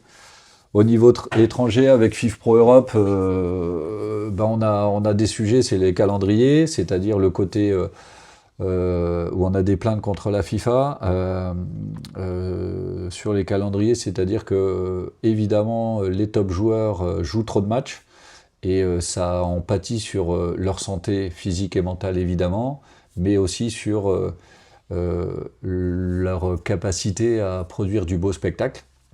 Parce qu'évidemment, on ne peut pas faire 70 matchs, 80 matchs à 100%, hein, ce n'est pas les joueurs qui nous le disent, eux ils nous alertent là-dessus, c'est les médecins. Et donc plus de blessures, plus de joueurs qui, quand ils font 80 matchs ou 70 matchs par saison, gèrent leurs matchs. Donc après, ça ne tient plus, c'est-à-dire que c'est forcément l'accroissement des compétitions au niveau international et au détriment des championnats domestiques, et on le voit bien. Évidemment, les gens ont envie de regarder à la télé une Coupe du Monde des clubs, et encore, elle était pour moi pas terrible, cette Coupe du Monde des clubs, c'était un désastre, même en termes de spectacle. Mais bon, c'est un autre sujet, mais ils ont plus envie de voir la Champions League ou la vraie Coupe du Monde qui va avoir lieu cet été que de regarder je ne veux pas citer d'équipe, mais allez, je vais dire un Metz Ajaccio de Ligue 1, je parle de trucs qui n'existent pas, comme ça je ne blesse personne. Et donc la valeur de ces compétitions, évidemment, n'est pas la même. Donc, et quand on est dans un univers média qui est changeant, il y a des chaînes télévisées, des groupes, qui priorise le haut niveau parce que c'est ce que les gens ont envie de regarder, et c'est au détriment du bas niveau, du niveau un peu plus faible, et pourtant c'est la base et elle est tellement importante parce que sans cette base-là on n'arrivera pas à avoir de haut niveau. Donc la peur, c'est un peu c'est pour ça qu'on a fait une plainte, c'est qu'il faut trouver un équilibre. Nous on y va sur le prisme joueur, protection des joueurs, défense, parce que protéger les joueurs c'est aussi protéger les salaires des joueurs et le développement de ces compétitions internationales. En France, c'est clair, les salaires, les droits télé ont chuté, ont baissé. Il n'y a pas que en raison des erreurs des dirigeants du foot français et des erreurs stratégiques qui sont évidentes. Hein. Certains présidents ont pris des orientations qui sont, c'est factuel, désastreuses. Mais la conséquence, c'est que les salaires, à part les clubs qui jouent les coupes de UEFA, les salaires sont en baisse de 30% cette saison sur les nouveaux contrats, et ça sera pire l'année prochaine. Donc, on se doit de défendre aussi les joueurs sur cette dimension-là, de le combattre, et mon mandat international me permet de le faire. Et c'est pour ça qu'on a attaqué un peu la FIFA. On les a attaqués dans les tribunaux pour la simple et bonne raison, c'est qu'ils ne voulaient pas discuter avec nous avant et rien changer. Et on l'a fait aussi dans le cadre de dire il faut aussi vous coincer. On a été un peu opportuniste, il faut être honnête, on s'est raccroché à qui est venu nous demander de l'aide, à Lassana Diarra sur le système des transferts. Il a eu gain de cause, ça fait 11 ans, et là potentiellement on peut aussi avoir un leverage, un pouvoir de négociation avec les clubs et FIFA, en disant potentiellement le système des transferts est illégal, on ne veut pas le faire disparaître, mais il faut le faire de manière collective, à travers des accords collectifs, donc à travers un dialogue social. Vous devez le mettre en place, sinon tout nouveau système des transferts, en tout cas dans une dimension européenne, sera pas en accord avec le droit européen. Donc potentiellement un joueur qui saisira la Cour de justice de l'Union européenne aura gain de cause, et ça va vous coûter cher au club, mais surtout à FIFA. Donc moi je dis toujours, quand on finit devant les tribunaux, c'est qu'on n'a pas été bon dans le dialogue social, c'est un échec de notre part aussi, et on est obligé d'aller demander aux juges, bon, ils veulent pas parler avec nous, ou entre guillemets, désolé de l'expression, ils nous prennent pour des cons, et ils disent que c'est pas vrai tout ce qu'on dit et tout ce qu'on revendique. Donc est-ce que le juge, vous êtes donnez-nous votre avis, parce que ça va nous permettre de leur dire, vous voyez que finalement on n'est pas si con que ça, et ce qu'on porte c'est vrai, c'est juste, et donc on doit changer, quoi. la FIFA est quelque chose de très puissant, qui fonctionne sur un système démocratique où une fédération a une voix. Et comme la FIFA redistribue beaucoup d'argent à ces fédérations, il est plus facile de redistribuer de l'argent à des fédérations africaines et autres qui n'ont pas les mêmes besoins et demandes pour développer le foot dans leur région que peut l'avoir par exemple la France, l'Allemagne, l'Italie, l'Angleterre. Il faut donner plus à ces pays-là parce que le coût de la vie est plus important, tout est un peu plus important. Donc c'est un jeu politique un peu malsain, mais qui va être difficile à changer, et je pense impossible à changer. Et donc ça donne des travers, et le but c'est, à travers les décisions de justice, de dire à FIFA, on doit changer ça, en tout cas dans la partie qui nous concerne, on veut instaurer un dialogue social pour que les décisions soient justes, cohérentes, et dans l'intérêt général. J'ai eu plusieurs discussions actuellement avec FIFA où, après 1 an, 2 ans de guerre terrible, on rediscute. Voilà, l'échange se crée, on essaye de développer, et j'espère qu'on va réussir à trouver une solution avant la Coupe du Monde, parce que c'est une pression aussi pour la FIFA. Je pense que cette Coupe du Monde va générer beaucoup de controverses. Donc on a aussi ce côté, ce timing qui est bon pour nous, en disant si on peut vous retirer une épine du pied et que nous on critique pas tout ce qui va se passer de négatif, parce qu'on va avoir une plateforme de dialogue social qui nous permettra de tout ce qu'il y a eu de négatif là, d'en discuter, de trouver des solutions collectives qui protégeront les décisions, y compris vous, FIFA. Et c'est le bon moment pour le faire. On ne demande pas autre chose. Après, dans le cadre de ce dialogue social, ça sera à nous de faire notre job, de se battre, de combattre, d'obtenir des choses, de laisser aussi des choses. Et je pense qu'une des choses qu'il va falloir laisser dans l'esprit très syndicaliste des joueurs, c'est comment on protège les clubs formateurs. Est-ce qu'on arrive à... Et c'est pas légal, donc ça sera pas possible. Les clubs qui investissent beaucoup d'argent sur leur formation, il faut qu'ils aient la capacité de garder ces jeunes. Parce que quand un joueur est formé par un club, l'objectif du club, en tout cas je l'espère, c'est le cas de moins en moins, c'est qu'il joue pour l'équipe première et que les supporters le voient. Et souvent c'est des jeunes, il faut que ça soit des jeunes qui soient formés de la région. Et dans ces cas-là, il doit jouer avec l'équipe première. Donc comment on peut faire pour le protéger? On ne peut pas l'obliger à signer un premier contrat pro. Est-ce qu'on doit étendre un peu un contrat de 3 à 5 ans? Voilà, ça c'est des discussions qu'on doit avoir pour protéger ces clubs formateurs, et puis surtout que les talents ne partent pas trop vite.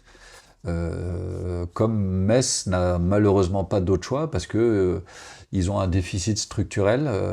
S'ils vendent pas des joueurs, ils sont obligés de licencier. Ils peuvent pas avoir le stade qu'ils ont, ils peuvent pas avoir le centre d'entraînement qu'ils ont, ils peuvent pas avoir le personnel qu'ils ont. Donc s'ils réduisent tout ça, ou en tout cas s'ils vendent pas les joueurs et qu'ils essayent de les garder et qu'ils n'ont pas ces rentrées d'argent là, le stade Saint-Symphorien serait comme à mon époque où moi je jouais.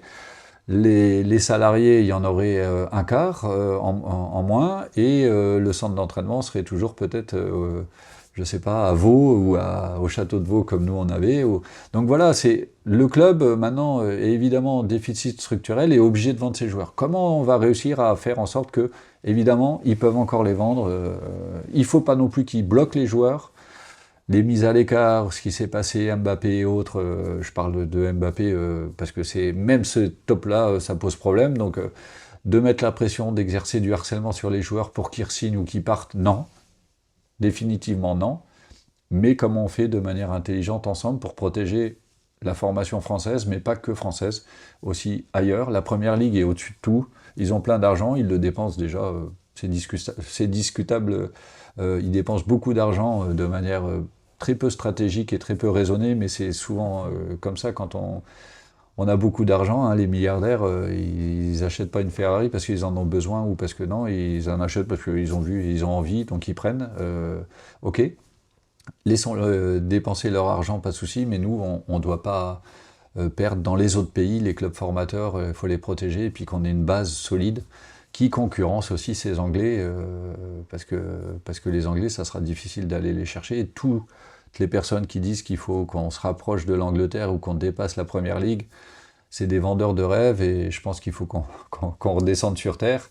Et vu les chiffres des revenus des droits télé en France, je pense on est sous terre en ce moment, on n'est pas revenu sur terre, on est en dessous de la terre, et je pense qu'il faut qu'on revienne à la surface et prendre des bonnes décisions tous ensemble. Et tous ensemble, il faut que chaque club se lève, se soulève, travaille dans l'intérêt général. Et travailler dans l'intérêt général, c'est aller dans les différentes réunions qui sont des fois très chiantes à Paris, tout ça, mais pour défendre les intérêts de leur club peut-être, mais de manière collégiale, et pas se laisser piloter par 2-3 personnes qui travaillent pour tout le monde et qui, on a le sentiment, représentent tout le monde, ce qui est faux et ce qui n'est pas normal et qui ne fonctionne pas, ça c'est sûr. Donc c'est les challenges au niveau français, européen, mondiaux, et puis l'UNFP, pour répondre à la question de Franck, mes ambitions, ou en tout cas ce que j'aimerais, c'est, on a changé beaucoup de choses déjà. On a arrêté un peu les services qu'on avait, assurance, gestion de patrimoine et autres, qui étaient, je pense, bien à l'époque, mais qui ne sont pas l'objet premier d'un syndicat. On a rebasculé sur quelque chose de plus, créer la proximité avec les joueurs et les joueuses. Donc la proximité, c'est les aider pendant leur carrière, à travers des formations. On a un service sport reconversion avec des gens qui ont monté en gamme, en compétences, qui sont capables de servir encore davantage les joueurs et joueuses pendant leur carrière, mais également après, hein, à travers des formations, à travers des suivis aussi, des bilans de compétences, tout ça on peut le faire. C'est des choses qu'il n'y avait pas avant. On a aussi quelque chose que moi je souhaitais et qui nous manquait, c'est l'employabilité, c'est-à-dire que si on est en capacité de former, d'accompagner les joueurs, on doit aussi être en capacité d'être une plateforme où on peut leur montrer ou leur proposer des offres d'embauche qui ne sont pas que football. Ça doit être bien plus large. Des entreprises comme ton papa, il a peut-être aussi intérêt à embaucher un ancien joueur ou un jeune qui est passé par le centre de formation. Doit être aussi cette passerelle-là. Et ça, c'est Pascal Bolini, qui est quelqu'un qui est originaire de Jarny, qui est responsable du service ESR, qui est en train de le développer à travers une application, tout ça. Donc ça, la première chose.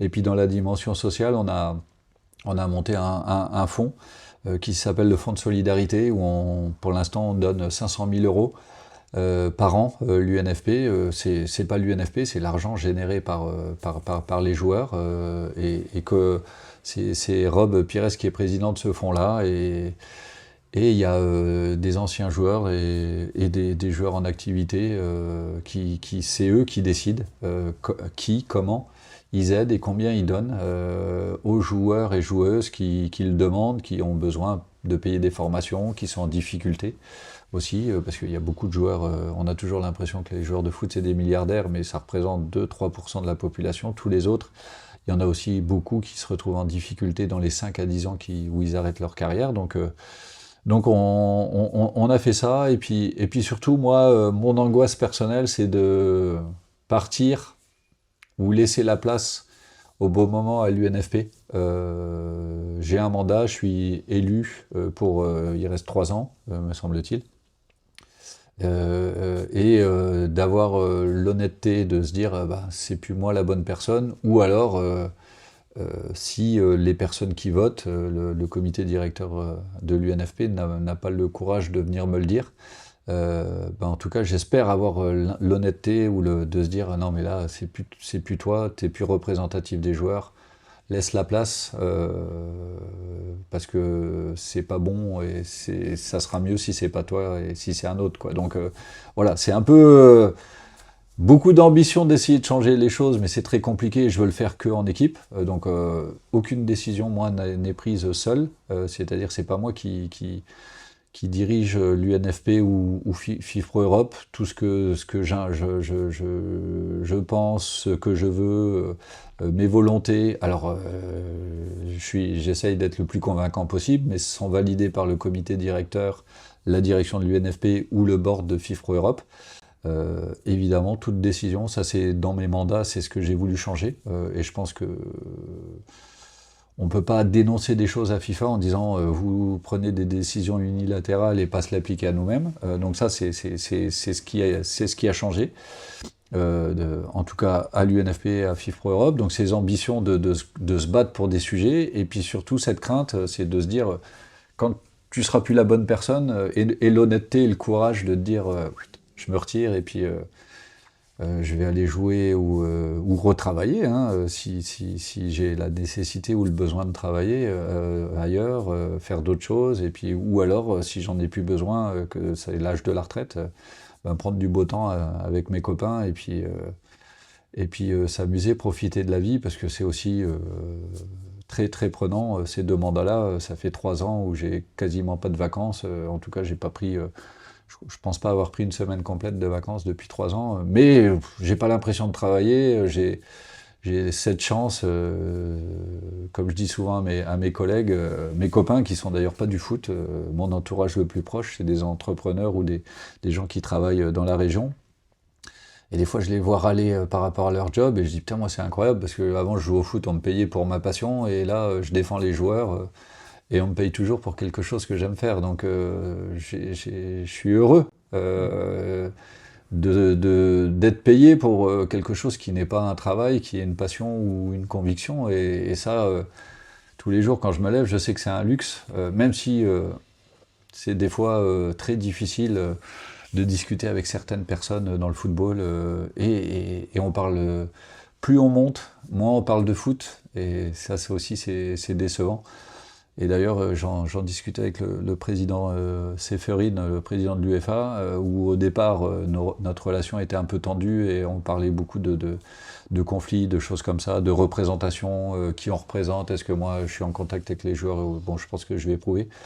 Et il m'a fait la réflexion en disant, tu vois, ce que j'ai bien aimé on parle de football avec toi, et tu nous parles toujours de joueurs, de football, de protéger le jeu, de protéger les compétitions, et il dit, c'est quand même plus agréable que de discuter d'argent et de choses comme ça, de pouvoir, parce que et je pense que c'est ça qui doit nous animer, et qui doit, mais bon, c'est bien de le dire, je suis pas naïf non plus, et il faut aussi avoir des discussions, des conversations, et puis aussi montrer que on a une force, et qu'on peut faire mal à la personne en face de nous, c'est pas ce qu'on veut, mais si elle nous respecte pas, il faut aussi savoir lui montrer qu'on peut lui faire très très mal, et qu'elle a tout intérêt à ce que on finisse en bon terme, et que pour le bien de tout le monde, et surtout que, moi comme je leur dis toujours, moi j'ai un mandat des joueurs, si je viens pas apporter une évolution, une progression, quelque chose de positif aux joueurs, ils vont pas m'épargner, et ils vont me dire, David,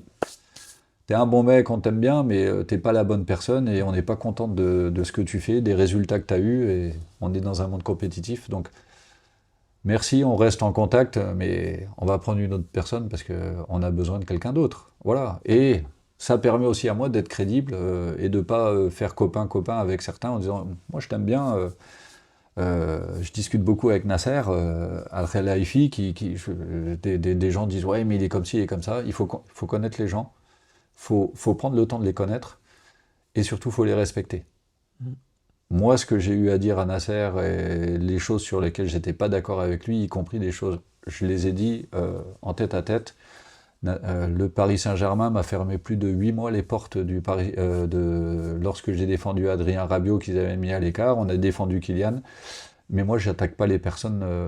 Par contre, les réunions qu'on a eues, les appels, les messages, évidemment, c'est mon job. Mais par contre, il faut le faire dans le respect. Et moi, je lui dis toujours, et Nasser me dit maintenant, mais moi j'aime bien les joueurs aussi, et je comprends, toi ton rôle c'est de défendre les joueurs, moi mon rôle c'est de défendre les clubs, et des fois on est opposés, mais il faut se respecter, parce que si on se respecte pas, on trouvera pas la solution rapide. Je suis pas en train de dire que j'aime bien Nasser ou j'aime pas Nasser, peu importe, je m'en fous. Moi, quand certains m'attaquent, je leur dis, mais vous savez, moi mon rôle, si Infantino ou Seferin, Nasser Al-Khelaifi, c'est le diable, ok, peut-être, mais mon rôle, ce que me demandent les joueurs, c'est de discuter avec le diable, et de trouver des solutions avec eux. Et je vais aller évidemment discuter, et quand on discute, quand on fait respectueusement, et qu'on s'aperçoit que finalement le diable, c'est pas tant un diable que ça, il a aussi ses problématiques à lui, ses ambitions, qui sont des fois contestables, et je trouve pas bien, mais néanmoins on discute et on trouve des solutions, parce que lui aussi il respecte ce qu'on fait et ce qu'on doit faire, et il se dit oui, je comprends, moi si j'étais à la place des joueurs, je comprends que tu demandes ça. Mais si je sors dans la presse, que je l'attaque ou que on n'avancera à rien, et puis et les procès, pour en revenir à la fin, le conflictuel, quand je dis que c'est un échec, ça enrichit les avocats, ça c'est sûr, parce que ça coûte très cher, mais Lassana Diarra, ça fait 11 ans. 11 ans qu'il a eu son procès, maintenant il a gagné, il a fini sa carrière, et il n'a toujours pas été dédommagé. Donc les procès sont très longs, et donc sur une carrière de joueur, nous les joueurs, quand ils nous mettent la pression, il faut qu'on obtienne des avancées plus rapides. Donc si on peut éviter les conflits devant les tribunaux, et revenir au dialogue social, trouver des solutions avec le diable, de temps en temps, et des fois, je pense que certains dirigeants de club doivent me dire que c'est moi le diable, et discutons entre de beaux diables, et puis trouvons des solutions, et ça c'est mon job. C'est mon job, c'est ce que me demandent les joueurs et les joueuses, et c'est ce qui m'anime, finalement. Et c'est ce qui est déplaisant, fatigant des fois, parce que c'est beaucoup de discussions malhonnêtes, malsaines, pour peu de victoires, quoi. Donc, des victoires, j'en ai moins que quand je jouais à Metz ou à l'AC Ajaccio. C'est plus long, les combats sont plus longs, mais il faut obtenir quelque chose, quoi. C'est la vie, on se bat, on s'accroche, un peu comme à Metz, quand j'ai commencé. Finalement, c'est ma carrière, moi je suis pas fait pour faire la Champions League et la Coupe du Monde. Moi, je suis fait pour essayer de se sauver le plus vite possible et se battre jusqu'au bout avec l'AC Ajaccio. Voilà, et c'est pour ça, tu me parlais tout à l'heure, pourquoi t'as pas de réseaux sociaux, machin. Moi, je suis personne, moi, je suis au service d'eux, et j'ai pas envie de perdre du temps à rayonner parce que je veux que moi j'existe. Non, ma carrière, j'étais toujours, parce que j'avais pas d'autres qualités. Moi, je récupérais le ballon et je le donnais à celui qui rayonnait parce qu'il avait ce talent. Et là, moi, je suis au niveau des joueurs, ceux qui parlent, et c'est ça peut-être le gros manque qu'on a, c'est qu'on n'arrive pas à mobiliser tous les joueurs en même temps. Ils sont tellement divisés de par leur entourage, par rapport à avant, l'intérêt collectif aussi des joueurs, ils le font pas assez, parce que s'il y avait cette dimension, ils sont devenus trop individualistes parce que leur vie et leur carrière est individualiste, c'est comme ça, c'est devenu ça, c'est devenu un business, et il faut qu'ils reviennent à ça. Et ça sera bien pour eux, et on sera plus forts tous ensemble. C'est ce que, tous les ans, quand je rencontre les joueurs de l'équipe de France, c'est ce que je leur dis, les gars, vous avez cette responsabilité, vous êtes l'équipe de France, vous êtes ce qui se fait mieux en France, mais également peut-être dans le monde, en tout cas on l'espère. Vous avez la responsabilité de montrer que vous allez faire bouger tout le monde ensemble, et ensemble on va être plus fort, on peut faire bouger la FIFA, tout ça. Si tous les joueurs ils se soulèvent, ils sont morts. Donc après on discute. Alors que là, divisés, c'est eux qui règnent. Donc, et c'est ce qui se passe actuellement. Eh ben écoute, voilà. Merci David. C'était vraiment très intéressant. Merci beaucoup pour cette interview qui a un peu retracé toute ta vie, un petit peu en général. J'ai appris beaucoup de choses, parce qu'il y a quand même beaucoup de choses que tu m'as racontées que je ne savais pas du tout. On n'a pas tout dit, on n'a pas parlé de la vie personnelle. Non, mais franchement, vraiment, merci à toi. Et puis, si vous avez aimé la vidéo, n'oubliez pas de la liker, de s'abonner, de partager, de aussi de commenter la vidéo si vous avez en plus des questions pour David. Et on se retrouve pour une prochaine vidéo. Ciao! Il a dit petit.